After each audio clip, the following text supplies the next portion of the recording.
ఇది బాపూజీ ఇల్లు లాగానే ఉన్నది. అక్కడ వీడియో తీయలేదు కాబట్టి ఇక్కడ తీస్తున్నాను. సమాధి పక్కనే ఇది ఇలా కట్టారు. ఇక్కడ బాపూజీ అప్పటి వస్తువులు ఇక్కడ పెట్టారు. ఆయన ఇలా వెనక మంచాలు పడుకునేవారైతే గొడుగు ఇలాగే హాల్లో కూర్చుండేవాళ్ళట.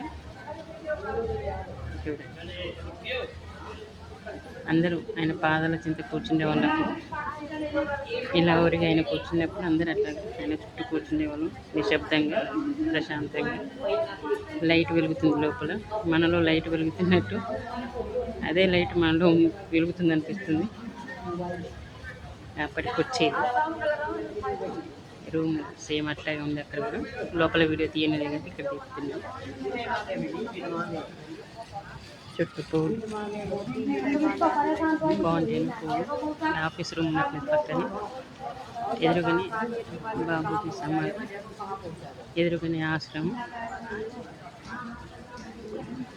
ఇక్కడే బాబూజీ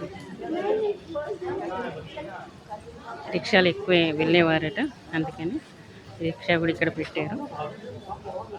ఎక్కువ ఎటుపోయినా కూడా ఇంట్లో కూర్చొని వెళ్ళేవారట. ఇట్లాగా ఇది కూడా అంగంలో పెట్టారు. ఎదురుగానే అన్నీ ఉన్నాయి. ఇటు పక్కనే సమాధి, ఇటు ఆశ్రమం.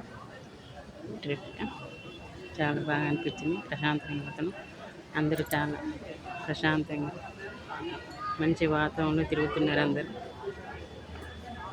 ఓకే.